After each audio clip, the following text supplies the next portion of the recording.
because there's been a whole bunch of disagreements. The Twitter files. Yeah. You've been on now. I got a number of issues with them. The reason I wanted to delay commenting on this is because I'm not. Hold on. You told me to read this, and you said number 26 would be the one. There's not even 26 of them. Oh, There's only 22 of them. hold on. 22. Good call. Yeah, you knew. It's number 22? Number 22. The whole long-ass one? No, it's the other side. Flip. No. Don't turn That's the page. 22. Yeah. Read that. All the other ones are more technical. They're related to specifics of Ukraine. This is just for security purposes. Oh, this buying a cell phone at CVS one part. A burner. He tells them directly to buy a burner because he can't talk about the Ukraine information on a compromised laptop. So Hunter knew the laptop that he turned in back in 2000. He turned it in 2019. Why do they put this stuff in the emails? I don't understand. I think this is an error. Oh, you think he just messed up? Like he wasn't thinking about the possibility of it ever being hacked? No. Or you think he forgot about it when he turned his laptop in? This is something that if Hunter was to ever get caught, all this did was highlight he had access to special intelligence, nuclear codes, stuff that is Yeah, but he gave evidence to using burners. And so the question is if you're going to take this laptop at face value, that he's so dumb, he didn't know any of his stuff was going to be used in court against him. Mm-hmm. He seemed to know that Ukraine would. And it's odd that this transaction would happen back in 2014 when his dad was vice president. Right. And now we're giving $70 billion to Ukraine over the last year to fund neo-Nazis, to fight a war against Russia, to apparently defend Hunter Biden's nuclear energy deals. Is that what all this money is going to? Yeah. And that to me should be the story from the Twitter files. It is not. And that's why I wanted you to look at it to see if, to me, the main storyline from Friday's news dump, Elon and Matt Taibbi, was that censorship was happening, starting with a couple months before the election. They blocked Hunter's laptop. Mm-hmm. Now, 6 months before the election, maybe this will be the new news dump. We're going to find out about Tony Fauci and how much of Trump's deep state cabinet was working with Twitter to censor people like Alex Berenson. This Hunter Biden, it's interesting to me, and I think we can launch something off. You think you're saying Trump was silencing That's Alex Berenson? The argument, the best argument. CNN, any of the MSM have not covered the Twitter files yet. Mm-hmm. And my argument against what Elon did was, if you were going to release something on Friday night, that's typically when the home team dumps information that's bad for them, because you know the weekend won't cover it. Is if you went out and you go and do this on a Friday night, you go at championship weekend in college football, you have a very important weekend in the NFL. People want to break from politics. Unless you're in Georgia, you voted on the midterms, you're done. This is the TV shows wrap up. This is when you start watching Christmas movies. It's an odd time when he could have done it a week ago. When everyone was on vacation, sitting at home watching football, this could have been the story subject. Why did we wait till Friday night? And okay, you do it through Twitter, and that's driving eyeballs to the website you just bought. But like for me, I had to rewrite it all out because it's kind of useless on Twitter.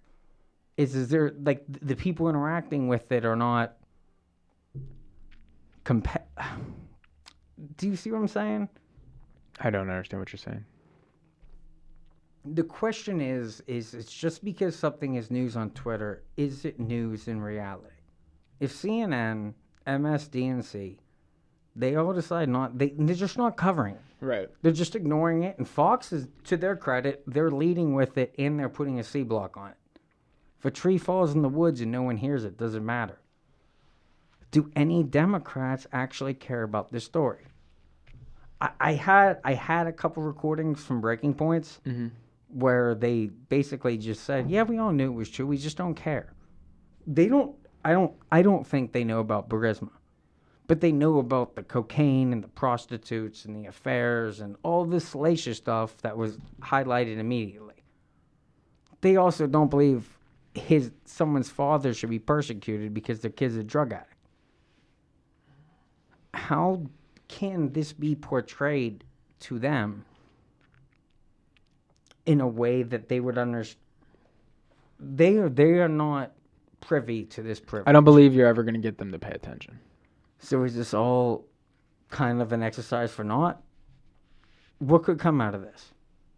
When you read, I mean, there's independent you read people the full. out there. Yeah, it I was read it. 34 posts. What did you think? I guess, and that's where I started kind of negatively because of my personal bias take. But you being someone who watched it, what was your takeaway from this weekend in news on Twitter? That the majority of people in that social realm were pretty. It's like they already knew that was going on, but they were confirmed now, and it seemed like that was widespread. Like almost people like just happy that the information's out, like celebratory, I guess.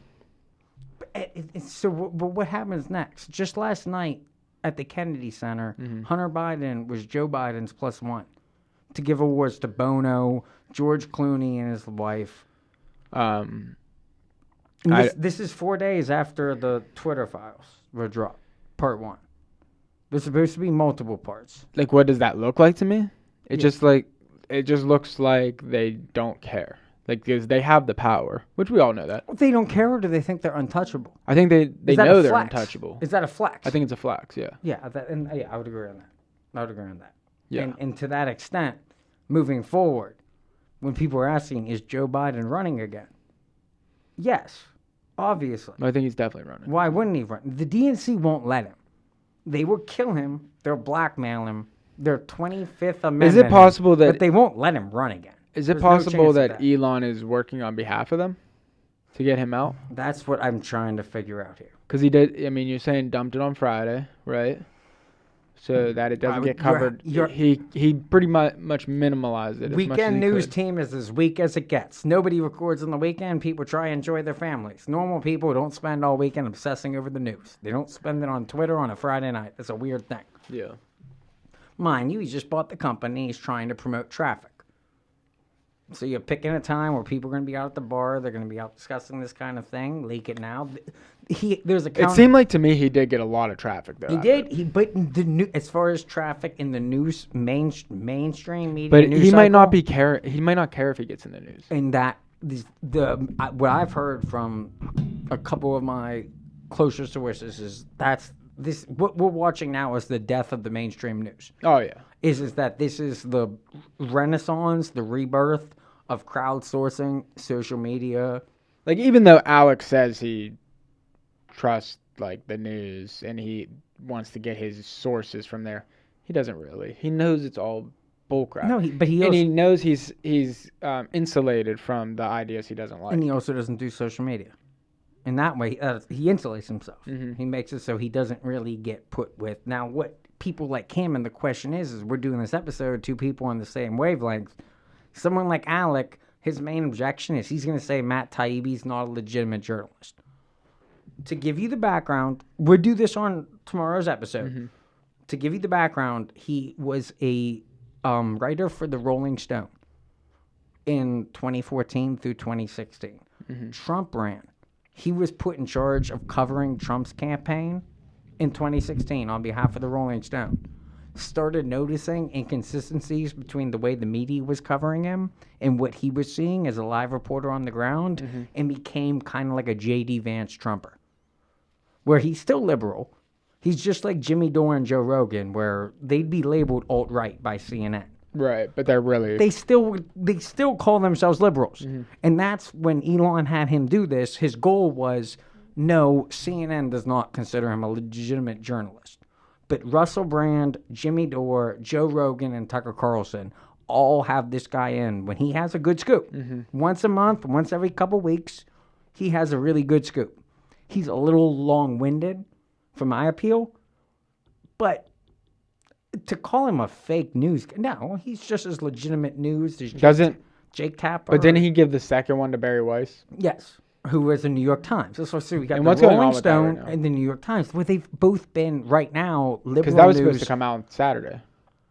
I would like to know, based off of the stuff that's what I was having you read, I don't think either one of them have ever read Hunter's laptop or his book. And You mean Elon and Barry Weiss? Elon, Barry Weiss, and Matt Talib. Talib. I don't think they've ever read, like I said, his book or this. Mm-hmm. Now, the reason I think that's important is because a lot of the stuff, there were two things here. I gotta get this hooked up to the recording thing here. That I don't know what to do with it.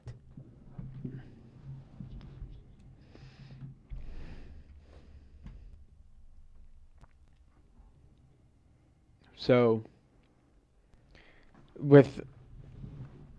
I don't understand what you mean. Like, so you're saying she might be is she holding out on the information because she's discovering the story in general for herself?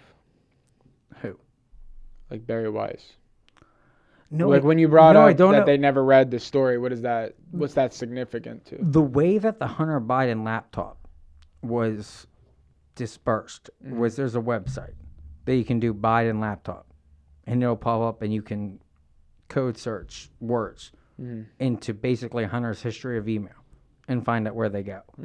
Essentially, what Elon is doing right now is he's releasing all of the internal communications between the Biden administration, the FBI, and Twitter. Yeah. And he does this odd thing where he tries to exonerate Jack at every turn. I don't know if you read any of those where he goes, he just didn't know. He hired middlemen. That's where in the book, let me read this here because this is. So you're saying Hunter says something about Jack? Yes. I think there's a direct attack at Jack right here on page 197. Okay. Let me just read it. And if you think there's only a couple people it could be. So this is when this is 2018. He's on a crack rampage in LA. He's having people come in and out of his place. This is the way this chapter starts. We've all been inside rooms we can't actually afford to die in. I put myself inside that room day after day, week after week, month after month. I stayed in one place until I tired of it or until it tired of me, and then moved on. My merry band of crooks, creeps, and outcasts soon to follow. I left for the chateau the first time for an Airbnb in Malibu. When I couldn't reserve it for longer than a week, I returned to West Hollywood. Blah, blah, blah, blah, blah, blah. He's talking about moving around LA hotels. We can do this if people want to actually. If you stayed in this hotel during that period of time, it's relevant. An ant trail of dealers and their sidekicks rolled in and out, day and night. They pulled up in a late series Mercedes-Benz, decked out in oversized Raiders or Lakers jerseys and flashing fake Rolexes. Their stripper girlfriends invited their girlfriends, who invited their boyfriends. They drink up the entire minibar, call room service for filet mignon and a bottle of Dom Perignon. One of the women even ordered an additional filet for her purse-sized dog. These people that he's talking about, I'm not totally sure. We're going, when they finished, 2 or 3 days later, they'd walk out with the hotel's monogrammed towels and throw pillows and comforters and ashtrays. Minimum wage bouncers with side business, drugs, girls, access to VIP rooms for tips, now had a new hustle. Me. That's the business they were in. One night, some women in my room started swapping stories they'd heard of a guy in the Hollywood Hills who'd created a social media platform, made millions, if not billions, and now was addicted to drugs. They marveled at the stampede on his house to take his TVs and cars and the last dime in his bank account. They discussed it casually, almost professionally, like exchanging stock tips. Their takeaways? I gotta get up there. It was a way of life that revolved around feeding off people with money who have fallen into addiction. what other social media creator made millions, if not billions, in this time frame in California? Or specifically, what's the address he gives? The Hollywood Hills. Is Jack on drugs? There was when Jack went on Joe Rogan, there was I don't know the details of it. I don't know what he was doing, whether it was just weed, whether he was tripping, whether he was, Hunter makes it sound like he was doing the same drugs he was. I don't know, but I could see a scenario where Jack could have a very high profile house, be having a party, being intoxicated, and there being illegal transactions going on in his house. He could have had nothing, not know anything about it, but it's his house. And if you're having a party at your house and you have minors come over and they drink alcohol and they get sexually assaulted, who gets charged? The homeowner, right? So he'd be responsible. This is Hunter going, well, I know what I was doing was wrong. And all these people coming in and out and they're taking things from him, scums of the earth. They were doing the same thing to a social media exec, and he doesn't have any ramifications. And if you follow Jack's life since this was put out, he's been destroyed. And when you read Matt Talib's Twitter files, he tries to keep making it sound like Jack had no idea what was going on. I think Jack knew exactly what was going on, but if he wanted to say, he could have disagreed with it. But if he wanted to say anything, they just told him they'd wreck his life. They got Hunter. He got strippers, prostitutes, everyone just come parading into his apartment, swapping stories. Like it's just California politics. This person's getting screwed by this person. Maybe that's the case. I don't know. I don't have a problem with that as long as it stays in California. Once Hunter's crack, sex, coke addiction goes into the Ukraine, do you know who sells you your drugs if you want to buy it in Mariupol? Nazis. That's who run. There were two gangs in Ukraine. Because notice it's all white people. There's no Bloods Crips. It's neo-Nazis versus Russian mob. Those are the two competing gangs. Everywhere where you have a gang, there's an opposition. This is just how the mob works. And right now, we're getting a look into maybe... Is Kanye trying to become their leader? What Kanye did, we're going to discuss that tomorrow. I cannot defend his Alex Jones interview in any way, shape, or form. It's defeating to watch, especially being somebody who I defended him a couple weeks ago, as some of the things he's hinting at have a grain of truth in it. Putting a mask over your face, going on Alex Jones with a fly swatter, a net, and a Yahoo, and saying you like Twitter? Or Hitler. Twitter. Hitler. That's what I meant. And Alex Jones was the voice of reason, trying to bail him out, going, you just like the uniforms, right? No, I love Hitler. He went full. We talked about a couple episodes ago. I haven't heard a Holocaust denier actually. What do you mean it didn't happen? What did he say? It didn't happen? Oh yeah, he went full blown. Full blown. I didn't know he said it didn't. I'm gonna play some clips. I just watched a recap of it. I thought he was like actually. See, all I got was like he liked.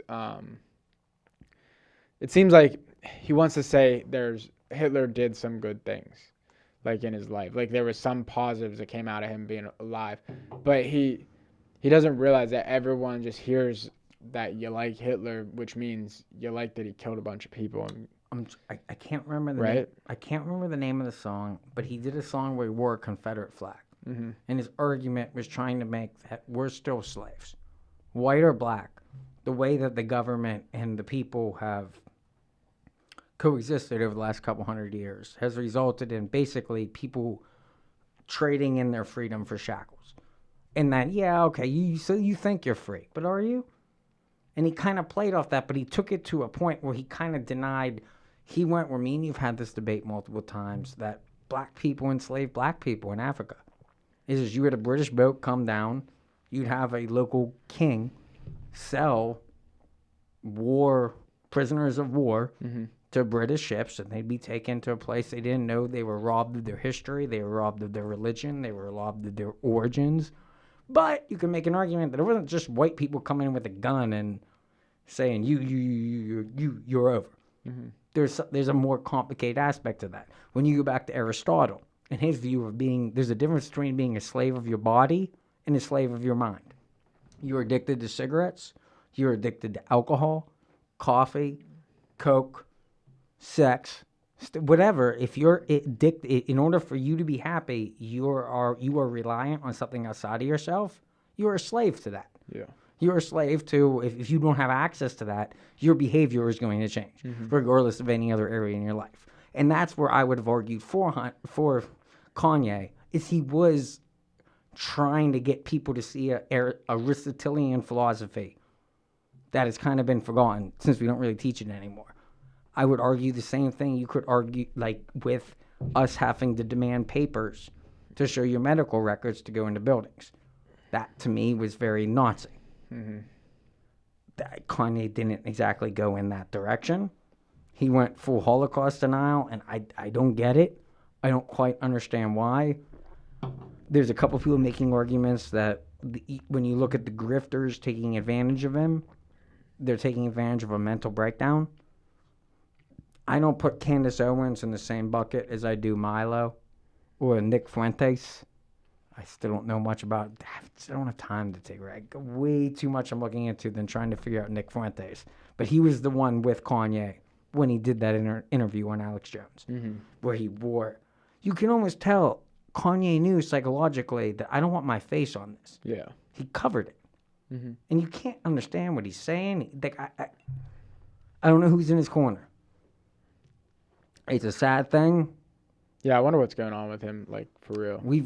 I've seen it happen now twice. And being a Kanye fan since high school, I don't know what else to interpret from it, but hopefully somebody will give him a platform to speak for himself and ask him questions in good faith.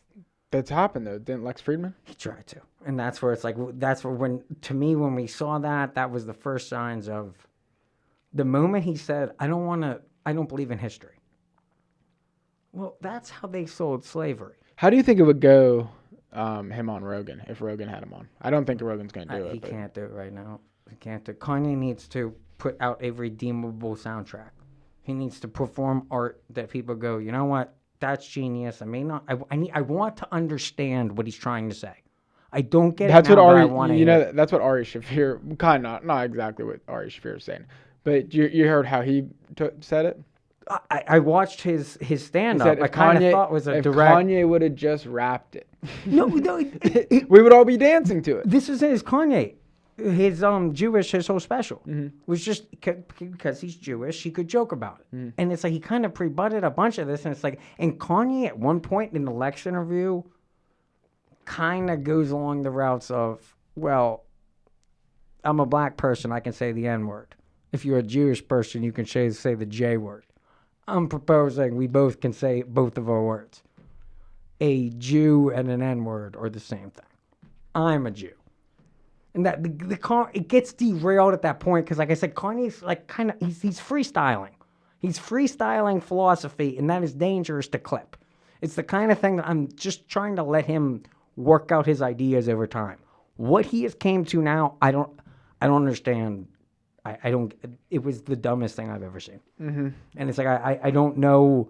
Besides, if he's trying to, and then he's still going after Elon, which Elon kind of was trying to save him. And it seemed like to me. There is a group of liberals that are Jimmy Dore that are not pro Elon, and that's where the Neuralink and all of this.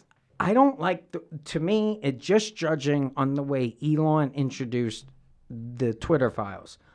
I don't like it. I think it was inefficient. Why? Because it was on a Friday night. It was through a journalist. I would consider a journalist, but the mainstream news wouldn't. And the goal was to force the mainstream news to talk about it. Fox has, because it's in their best interest. Elon's trying to sell it that you can get your news on Twitter. Yes. And maybe Trump's rebuttal wasn't on Twitter. He did it on Truth. I can't bring it up because what Trump wants to do is a re-election. Trump's interpretation of this is, so the election was fraud, we got to redo it. It's all nullified, right? And There's the clip. Let me play Elon. This wasn't conveyed in Matt Taibbi's text messages, but this was his Elon's Twitter space. If Twitter is doing one team's bidding before an election, shutting down dissenting voices on a pivotal election, that is the very definition of election interference. And what the hell else would you? Of course, it's like, yes. What would you call it? If you have news coming out about one party's candidate, and you make a concerted effort to censor it, that's election interference, right? Mm-hmm. The question now, our show already assumed that happened. We might have been one of the first products blocked by this type of shadow banning. If you're going to prove that it was election interference, you need to prove to me that a number of votes shifted because they didn't have access to this information. And that's where they're trying to trip Elon up, where the FBI is going to walk it back and say, well, did it actually affect the election? How many voters do you think could have changed if they had access to this? Yeah. If it's just access to the coke in the affairs, the prostitutes, no, I don't think any Democratic vote would have shifted. This Burisma thing, being a fracker yourself, there are multiple ways to frack. 3 or 4. The decision they made to start fracking in Burisma, which is in the exact oil fields that are being fought over right now, is as bad for the environment as you could ever be. And it's Hunter Biden, son of the president, and Chris Hines, stepson of John Kerry. And that's just American ties. There's a King of Poland. There's a whole bunch that if you're a real liberal and you're looking at this from a green energy deal, this email, to give the date, you can search it on your own. It's 4/13/2014. It's about a week before the actual riot would happen that would put Hunter in charge of this. It's from Hunter to Devin Archer, who is currently in jail for robbing Native Americans. The way you verify a laptop is you go to the recipient and you say, did you get this email? If it was China disinformation, there'd be no proof on any Devin Archer communications. This is from Hunter to Devin, telling him to buy a burner. If Hunter has knowledge of a burner, why would he have left this whole laptop of information that's damning? It kind of seems like he had 2 identities. And this was his burner account, was that if they ever did get after me, I can lump in everybody in the Obama administration. We can bring in John McCain. We can bring in Newland. We can bring in Pyatt. We can bring in Blinken. All that crew. They all were privy to this. Hunter was just a bagman.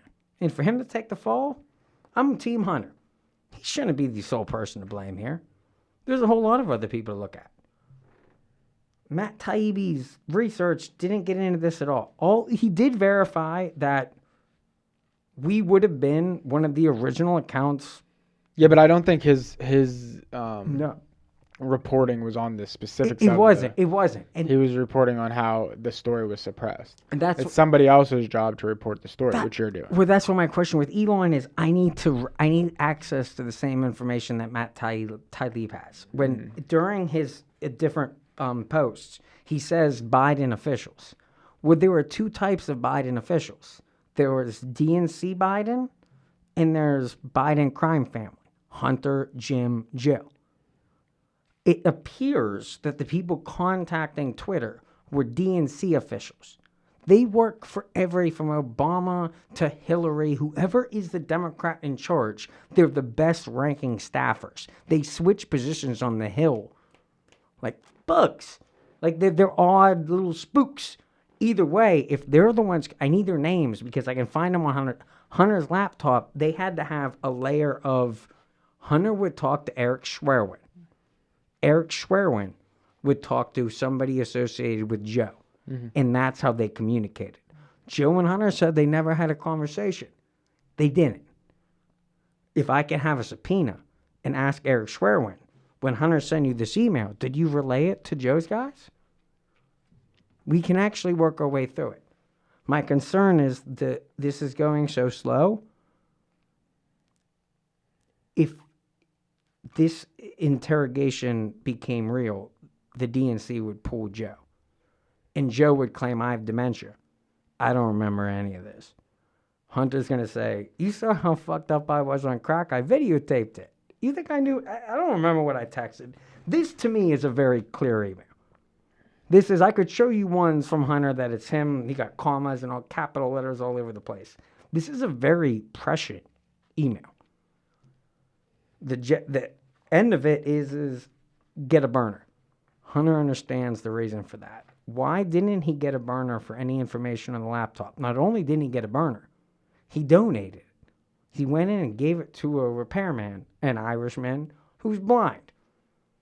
Left it there. Went off on the bender in California. 2 weeks later, his dad declares his run for presidency. Maybe he's a crackhead. Crack makes you paranoid. This is the behavior. This is a very planned effort. And when we could keep going, that's where I want to start a Twitter account. If you're interested in this book, some of these interactions, the end of it is he claims victory. This is one of those, at the end, the way he donates the book, like at the end of it, you do an acknowledgments to people who influence you. Me, you, and Bo, Dad, we did it. We beat, people said nice guys couldn't win. We proved them wrong. That's what he put at the end? Let me see if I can grab it out of the air for the ending of the podcast there. Because it infuriated. Oh, my. Yeah, he does this whole thing where he has letters he never published to Hunter. But you're like summing it up. Or does he literally say that? I mean, give me a second. Give me some stall time. You got anything interesting to run on here? On Hunter? I just think you're expecting... How do you say his name? Matt Taibbi? Matt Taibbi. Matt Taibbi. You're expecting him to go in on the actual story. He was dropped with information about the suppression of the story. Nobody gave him information on Hunter. That's the thing. I wonder if you would reach out to him. And if he would give you access to the information. If you explain, you're not trying to steal his story. No, I want to work together. Yeah. I think he hasn't had time to read through this shit. Mm-hmm. And I haven't had time to read through his shit. It would be better if we worked together and I could ask him some names. I need him to search his database and see if when he says people are reaching out on behalf of the Biden campaign, I need to differentiate between the DNC and Team Hunter. They aren't the same. They're in the same division, they're in the same conference, but they're enemies. They're adversaries. And it becomes very clear through this whole election cycle, I think, what was censored and why it was. The question is there's a lot of stuff you could have censored about Joe Biden sniffing hair. That video of him at Corn Pop and the leg hairs and the little kids, and you like to let them feel his hair. There's a whole bunch. Why was this laptop so incriminating? What about it? Did the DNC feel they should risk being exposed to what they are now? What Matt Taibbi and Elon are doing is showing, yeah, that did happen. But to me, the big question is, well, okay, it did happen. Trump's claiming that if this information wasn't censored, it would have changed the election. We can have a conversation about that. We won't have a final ruling. We're not going to have a revote. But we can have a public hearing. We're not going to get a criminal hearing. But we can do this. We have evidence. We have all the stuff in front of us to do our own investigation. Let's do it on Twitter. Now that Elon's telling us all this information I couldn't publish is now uncensored. Just let me read. This is his book. He's lying. I know he's lying. We can prove it with the laptop. That makes him an infallible witness. I need to hear the people on the other end of his emails. So let's hear here's the epilogue to this book. Beautiful Things by Hunter Biden. Dear Bo, where are you, buddy? God, I miss you. You never been more than a step from my thoughts since the last time I held your hand. I promise you I'm trying my best, but I really wish you were here to give me a hug and tell me everything's going to be okay. I never felt the ache of your absence more than the night our family stood on stage together after Dad gave his victory speech as president-elect. He did it, Bo. He beat back a vile man with a vile mission. And he did it without lowering himself to the unprecedented depths reached by his opposition. The moment it became clear he'd won, I thought of the long discussion that you, me, and Dad had during Dad's first presidential run, 1987. Back when you and I were teenagers, I remember the three of us arguing passionately about whether one could become president while still being true to yourself and your principles, or whether you be forced to employ the dark arts of negativity and cynical, self-serving politics. We were certain then that Dad could hold on to those principles that make him who he is and still get elected to the country's highest office. It took a while, a long while for sure. He had so many opportunities during this election to do to the other side what they were doing to us, to attack Trump's adult kids and family, to rile up the crazies. But he didn't. Standing on the stage, Bo, holding your 7-month-old namesake, who Dad lifted from my arms as fireworks lit the sky, all I could think about was how proud you would have been. He won. In Team Hunter's defense, at the end of the day, he slept with women across every country that you could possibly name, made tens, hundreds, billions, I don't know, lot more money than we'll ever have access to. And his dad he did all this on behalf of China, getting paid by China. And at the end of the day, his dad was reelected president of the United States. It's like a Disney movie ending. Good guys always win. And that's where like that whole chapter is. It's like, yeah, we did it. We could have sunk to the depths of the Trump campaign. The Biden story sounds more to me, though, like Joe Biden sold his soul to the devil. And along the way, I mean, I can't take credit for this take because I heard it on Tim Dillon. But it's like he sold his soul to the devil. And along the way, the devil was like, I'm going to take a bunch of stuff from you. Takes his wife with the 1-year-old daughter. Takes Beau. All of them, except Hunter. And you won't even, you'll be president, but you won't even know you're president. Like, you got what you wanted, but it's like the genie thing. Like, he got his wish, but he doesn't even know. No. There's a catch. The Team Hunter argument, the reason why I'm Team Hunter is because the defense I would make if I was representing him was, you've abused my dad and his familial situation and his kids for 40 years. From the moment he's taken Senate and his wife died in that car accident, you have manipulated that situation for every possible gain you could have ever made, to a point where you have a man currently in office who can't function. It's embarrassing to him. This is not, if you are a person, would you want your living record to be these tripping upstairs, falling off bikes, completely incompetent? You wouldn't. Nobody would ever want that to be their ending. But no, they're willing to let Joe Biden go through that because he beat Trump. They knew he'd beat Trump. That's why Hunter took the deal. That's why Joe Biden took the deal. But you think they're just going to accept, they're just going to drop out? They're going to say, oh yeah, he's a little slow. No. I want to hear Pete Buttigieg and Kamala Harris and his cabinet come out and admit that for the last 2 years you've been working for a mental patient. Hunter's defense is, you abused my dad. He didn't need to go through this. Our family has sacrificed enough for this country. That's what this book's about. Do we really have to go through what we do? We have to disgrace our family name, plain stupid? That's senior abuse. If you want to call Hunter Biden in for a testimony, he's admitted and filmed himself so fucked up on drugs. How could he testify to what was going on during that time frame? Good point. How do I, the FBI has already proved they're not going to pursue this. If Congress was trying to subpoena them, which they're not going to show, but they did, all Hunter has to plead is the fifth. I was impaired. I documented in a book. Poor me, buy it, $15.99 on Amazon. Beautiful things. I'm an artist. But yeah, I was dumb. I was smoking crack or white cheddar corn puffs. I couldn't tell the difference. I was just a crazy loony drug addict. Okay, whatever. Then Joe Biden. What's your story? You don't remember anything? I've had 2 lobotomies. Dementia. I don't know what's going on. He still thinks his son died in Afghanistan. Like they're accepting it. And I don't know, at some point to me, if I'm a family member, I would consider that to be elder abuse. I would say, you're being mean to my dad.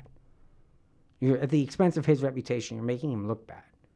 just because you know it serves the party. I could justify committing these crimes. Because you know what? He's always taking a sacrifice for the team. Why should Hunter take the fall? Well, he didn't do anything different than Bill Clinton.